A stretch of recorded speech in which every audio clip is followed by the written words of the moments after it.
Olá pessoal, boa tarde, tudo bem? Como é que vocês estão? Tudo certinho? Bom, nós estamos hoje aqui na nossa aula de número 21, da disciplina de recuperação da informação, e hoje nós vamos falar de máquinas de busca na web, ok? Bom, como vocês estão vendo, vou colocar aqui a definição para gente, então vamos ler essa definição.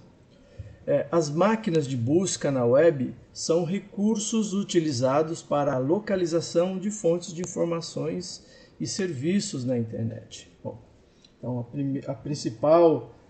principal entendimento que se deve ter a respeito das máquinas de busca é que elas te ajudam a encontrar recursos na internet, né? Você vai colocar uma expressão de busca e esse sistema, né, que nós chamamos de máquinas de busca, ele vai procurar documentos, né, ou páginas ou serviços que atendam à sua necessidade. Bom, e ainda coloquei aqui como definição que eles funcionam como um catálogo sobre, entre aspas, tudo que se encontra, tudo que se pode encontrar na internet, né? Isso exige que as máquinas de busca tenham feito ou tenha sido realizado para elas um trabalho prévio de identificar quais recursos estão presentes, né, na internet e deixar isso guardado para atender futuras necessidades informacionais. Como você está vendo, vamos resumir as máquinas de busca a 3 tipos. Um tipo chama-se buscadores hierárquicos, né? Ou seja, máquinas de busca hierárquica ou simplesmente buscadores hierárquicos, diretórios e meta-buscadores, tá certo? Vamos fazer então uma aula bastante objetiva tratando desse tema e falando de cada um desses subtipos, né? Então a nossa aula é introdutória sobre isso. Bom, então aqui, primeiro, buscadores hierárquicos, tá certo? Buscadores hierárquicos. Eles são sofisticados sistemas que constantemente percorrem a web para checarem, para detectarem alterações em páginas web e registram essas alterações. Ou seja, são sistemas que ficam constantemente percorrendo as páginas que estão cadastradas para verificar se há alterações nessas páginas. Quando há alteração, eles fazem cópia dessas páginas e inserem essas páginas em seus bancos de dados para posterior consulta, né? Entenda, é feito um trabalho anterior à sua visita naquele site. Ele captura tudo que é possível ser capturado, independente de ser importante ou relevante naquele momento. Ele não sabe exatamente quem vai necessitar daquilo e quando vai necessitar. Portanto, em tese, em teoria, o buscador hierárquico ele teria que percorrer todas as páginas da internet para manter isso em bancos de dados, tá certo? Deixa eu ver o que mais. São utilizados, ou seja, esses buscadores hierárquicos são utilizados pelo usuário através de interfaces visuais, né? Normalmente essas interfaces são do tipo textual e nessas interfaces o usuário ele pode digitar, ele pode incluir uma expressão de busca. Ele coloca lá uma expressão de busca e o sistema vai trabalhar procurando documentos que atendam à necessidade informacional baseada na expressão de busca formulada pelo usuário. Obviamente, se a expressão de busca formulada pelo usuário não for boa, o resultado da pesquisa pode não refletir documentos que atendam à necessidade do usuário, né? Então, a grande parte do êxito ou do fracasso dessa estratégia depende da expressão de busca que vai ser posta pelo usuário, tá certo? Expressão de busca ruim, resultado da pesquisa será ruim. Expressão de busca extremamente refinada pode trazer um resultado pequeno na busca. Então, o certo é uma expressão de busca que fique no meio termo entre uma pergunta extremamente específica e uma pergunta, né, uma expressão de busca extremamente específica ou uma expressão de busca extremamente genérica, tá certo? Estão me acompanhando? Bom, como é que funciona esse trabalho? Como é que funciona esse trabalho nos buscadores hierárquicos? Quando você fornece uma expressão de busca, essa expressão ela é confrontada, ela é comparada com os dados que foram guardados sobre as páginas, sobre os documentos que foram cadastrados pelo sistema. Então, as expressões de busca são confrontadas contra um banco de dados de páginas web cadastradas anteriormente. Os resultados eles são classificados hierarquicamente, e esse hierarquicamente é de acordo com algum critério de relevância para o usuário ou para o sistema de busca, né? Ou seja, o cara ele pode fazer o sistema que ele vai classificar a resposta baseada na quantidade de palavras que estão presentes na expressão de busca e que está presente no conjunto de documentos. E aquelas que têm a maior quantidade de palavras da expressão de busca, então, em tese, seriam as mais relevantes e vão aparecer primeiro para o usuário, tá certo? Então, a resposta ela é hierárquica, ela é classificada, ela é organizada segundo um critério de relevância.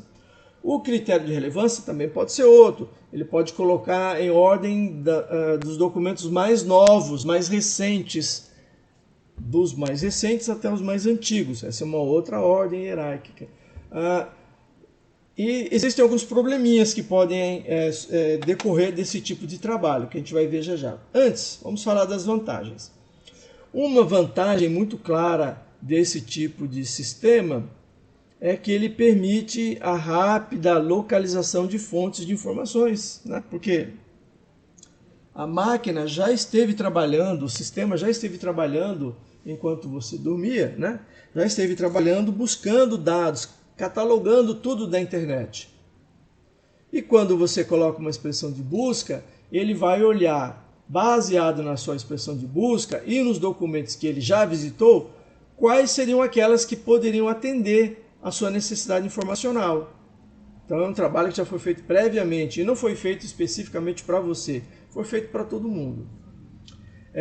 Outra vantagem é que, como você pode colocar a expressão de busca, ele sai procurando por aí, né? Sai procurando no banco de dados que ele tem, eles trazem certa organização ao estado difuso, a esse estado caótico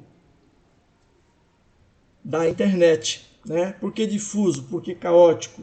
Porque a todo instante surgem e desaparecem dados na internet. Então, você manter um controle do que tem e o que não tem na internet é muito difícil. Para fazer uma comparação, vamos pensar assim. Você sabe que existem muitas pessoas na cidade de Fortaleza. Essas pessoas moram em suas casas. Você sabe que elas são muitas, são milhões de pessoas. Mas você não sabe onde elas estão nem quem elas são. Para você saber onde elas estão e quem elas são, você teria que fazer um trabalho anterior de ir de casa em casa, em toda Fortaleza, anotando o endereço e quem são as pessoas que moram lá. Aí você iria inserir tudo isso em um banco de dados e, quando necessário, você olharia essa tabela para saber onde está alguém, onde é que alguém mora ou quem é que mora em um determinado local, né? Mas você notou que exige um trabalho grande antes, né, anterior.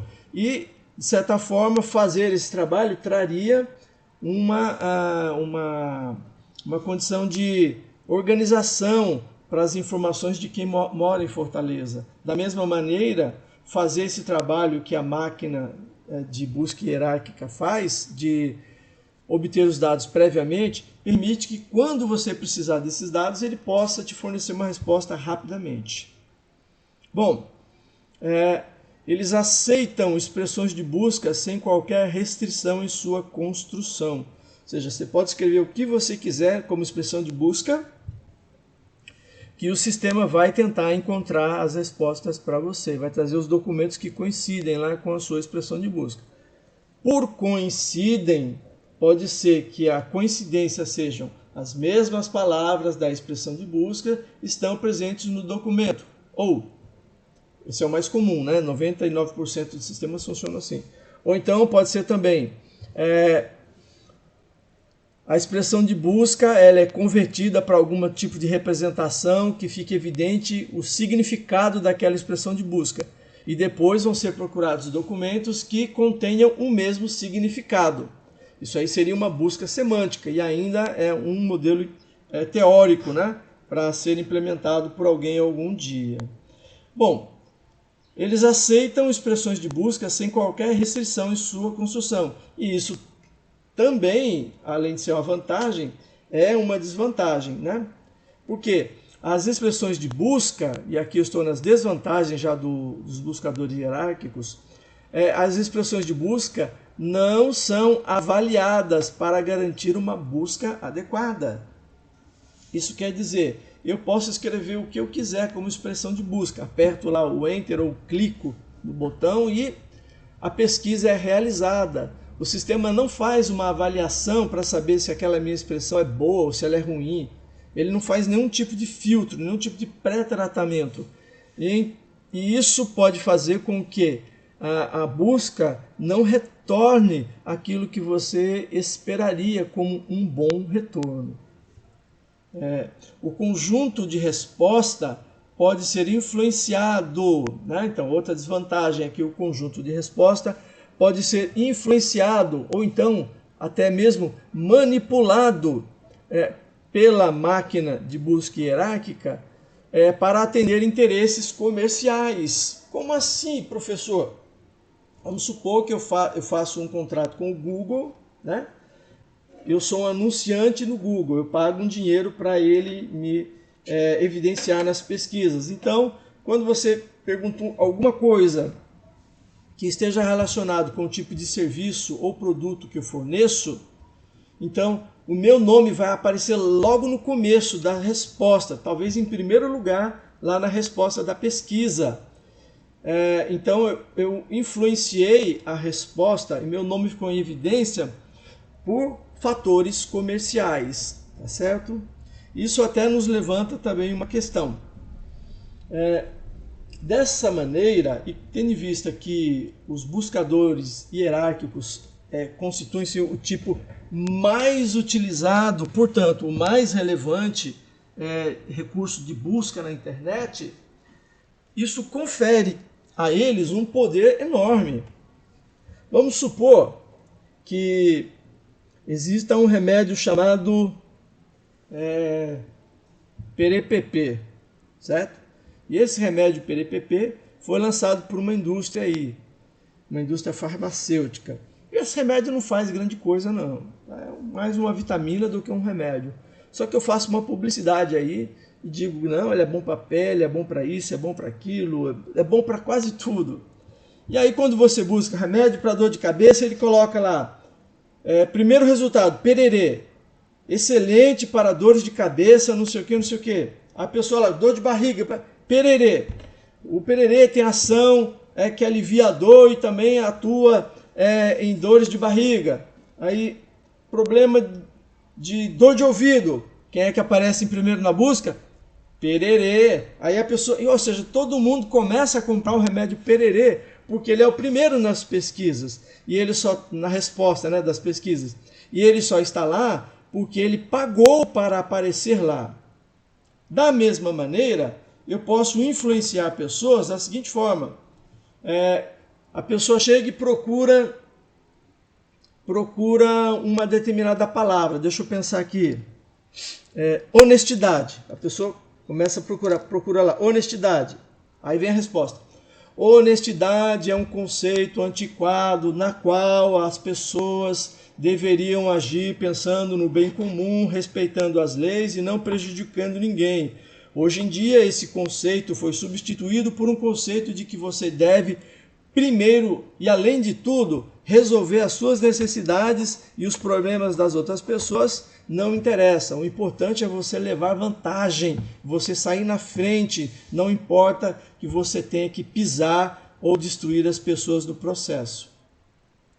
Caramba, talvez isso não mude o seu entendimento da palavra honestidade, mas imagina aí as crianças de 7, 8, 9, 10, 11, 12 anos aí na sua fase inicial de leitura e idade escolar aí fundamental e ensino médio logo no início, ainda não tem muita opinião formada, então eu posso influenciar gerações de pessoas distorcendo conceitos e formando opiniões que vão de interesse com alguma outra coisa, tá certo? Então eu posso dizer nas pesquisas que um determinado bandido é bom e um determinado pacificador é ruim, por exemplo. E isso vai influenciar a opinião das pessoas, as pessoas vão crescer, ou a parte da sociedade vai ser influenciada por aquele conceito. Isso é um perigo real que nossa sociedade enfrenta hoje, né? Porque tem muita gente que confia, se está no Google, está na internet, é porque é verdade. E a pessoa lê lá um conceito errado e ela forma a sua opinião a partir daquele conceito errado, tá certo? Bom, uma outra desvantagem é que esses buscadores hierárquicos são pouco eficientes e eles introduzem muito ruído na resposta. Você vai no Google e faz uma pergunta, vem lá centenas de milhares de documentos de resposta. Você faz uma pergunta e recebe milhares de itens como resposta. Mas quem é que vai ler isso? Então isso não é uma resposta. Ele te mandou tudo que tinha lá. É como você chegar no supermercado e falar: o que tem para comer aqui no supermercado? E o cara te oferece lá a relação de todos os produtos que tem para venda lá e que podem ser ingeridos, que podem ser consumidos. Não é exatamente a resposta que você queria, né? Bom, um outro tipo de máquina de busca são os chamados diretórios. E o que são esses diretórios? São simples coleções de endereços de recursos informacionais. É uma página na web e nesta página, baseada em categorias, você tem N categorias de assunto, de tópicos, de interesses, que ao você clicar e entrar nesses tópicos, você recebe uma relação de links, uma relação de endereços de recursos informacionais na internet que você pode consultar. Então, a única seleção que você tem que fazer uma seleção assim. Eu quero falar sobre receita de bolo. Aí tem lá receitas de bolo. Eu clico em receita de bolo, ele me dá um monte de link de sites que tem receitas de bolo. Mas ele não está tratando a minha expressão de busca. Se eu estou procurando um bolo específico, ele não vai me ajudar. Eu vou ter que procurar nos N links que ele ofereceu sobre receitas de bolo para eu identificar uma receita que me interesse. Bom, como eu disse, geralmente esses máquinas de busca de tipo diretório, eles são organizados por categoria e eles requerem constante atualização manual. É um recurso mantido com esforço humano. Então alguém tem que estar fazendo pesquisas periódicas nas máquinas de busca hierárquica para obter endereços, para então ele selecionar esses endereços e colocar no diretório. Então ele é um segundo passo. Ele já é uma informação em segundo momento, não é uma informação inicial que você vai direto até ela na internet. Alguém já fez uma expressão de busca, trouxe desse resultado que foi obtido, ele seleciona alguns links e coloca nesse diretório para você, tá certo? Se essas pessoas atualizarem o diretório constantemente, pode até ajudar. Mas se esse diretório for atualizado com pouco tempo, isso não vai ajudar muito, mas vai atrapalhar do que ajudar, tá certo? Entenderam? Ok. Vamos vendo aqui. Bom, vantagens de você usar os diretórios. Eles evitam tempo de seleção entre milhares de links fornecidos pelos motores de busca hierárquica. Já apresentam os links que estão relacionados a um determinado tópico, né? Já estão agrupados. Alguém já agrupou para você. Resta saber se este grupamento é atualizado ou se é antigo, né? Se for antigo, você vai deixar de fora muita coisa importante. Se for atualizado, pode lhe ajudar, tá certo?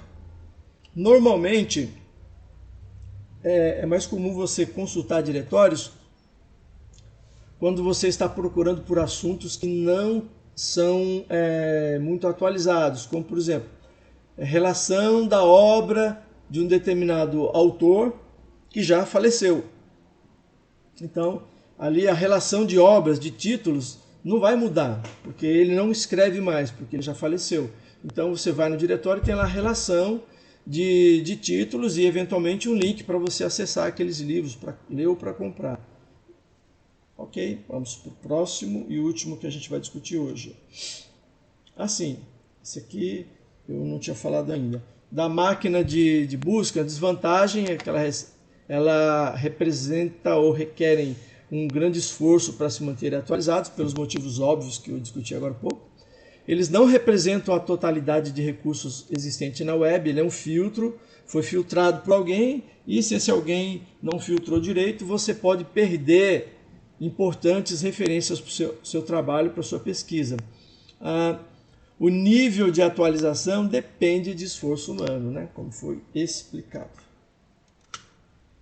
E a gente chegou aos metabuscadores, que é um motor de busca que busca em outros motores de busca. Peraí, vamos de novo. Ele é um motor de busca que sai buscando em outros motores de busca. Né? Eu coloquei aí para vocês. Funcionam de maneira semelhante à máquina de busca hierárquica, todavia, uma vez recebida a expressão de busca, submete a mesma expressão a diversas máquinas de busca simultaneamente. Ou seja, eu faço uma pergunta no metabuscador e aquela minha pergunta, aquela minha expressão de busca é repassada pelo buscador para dezenas de outros buscadores. E aí ele recebe essa resposta e então ele pega essa resposta e submete essa resposta, juntando, submete a você. Né? Ele consolida o resultado encontrado nas diversas máquinas em uma única resposta para você, tá certo? Ele faz a pesquisa em vários locais ao mesmo tempo, consolida as respostas em um documento só e te devolve isso. Então, quais seriam as vantagens desse trabalho, desse tipo de metabuscador? Economiza o tempo do usuário ao ampliar a busca feita pelo mesmo, aplicando-a simultaneamente a vários recursos informacionais. Então, com uma única expressão, com um único clique, você teria a mesma pesquisa em N motores de busca hierárquica ou diretórios ao mesmo tempo.